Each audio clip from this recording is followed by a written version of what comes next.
বারবার বলেছি যে আমরা আর ওই রাষ্ট্রে ফেরত যাব না যেখানে রাষ্ট্র নিজের নাগরিককে গুম করে, এবং এই কথাটা আমরা আসলেই মিন করি।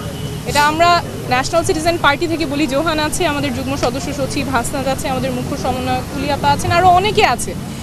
It is above party line. এটা কোনো রাজনৈতিক দলের বক্তব্য না। আমার মনে হয় সব রাজনৈতিক দল, সব পক্ষ, সব মতের এখানে একমত হওয়া উচিত যে রাষ্ট্রীয় বাহিনী রাষ্ট্রের নাগরিককে গুম করতে পারবে না। ওই বাংলাদেশে আমরা আর ফেরত যাব না, এবং সেখান থেকে আমাদের দল থেকে অ্যাটলিস্ট যা যা করা প্রয়োজন আমরা করব, যা যা সংস্কার প্রয়োজন সেটার পক্ষে আমরা সব সময় লড়াই করব। এই পরিবারগুলোর সব সময় আমরা পাশে থাকব, এবং আমার মনে হয় রাষ্ট্রের প্রত্যেকটা নাগরিক, প্রত্যেকটা দায়িত্বশীল পক্ষ এবং সংস্থার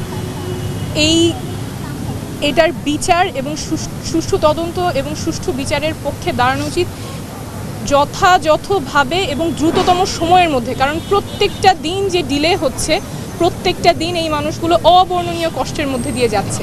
তবে কষ্ট বলে আমি এখানে শুধুমাত্র একটা ফ্রেমেই রাখবো না। ওনারা অনেক সাহসী, অনেক প্রতিবাদী। এই কষ্টের মধ্য দিয়েও ওনারা যে প্রতিবাদটা করে যাচ্ছেন এবং আমাদেরকে আঙুল তুলে দেখিয়ে দিচ্ছেন আমরা কোথায় ব্যর্থ হচ্ছি, রাষ্ট্র কোথায় ব্যর্থ হচ্ছে, সরকার কোথায় ব্যর্থ হচ্ছে, সেটা অনেক বড় সাহসের।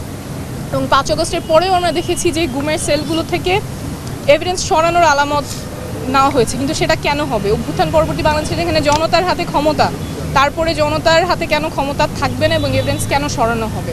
গুম কমিশন একটা কাজ করছে, তারা যাতে সুষ্ঠুভাবে কাজ করতে পারে, সুষ্ঠুভাবে তদন্ত, বিচার এবং দ্রুততম সময়ে মানুষগুলো যাতে জানতে পারে তাদের নিকটাত্মীয়ের পরিণতিটা কি, বেঁচে আছেন, বেঁচে না থাকলে কি পরিণতি, সেটা দিয়ে তো তাদের জীবনটা আগাতে হবে।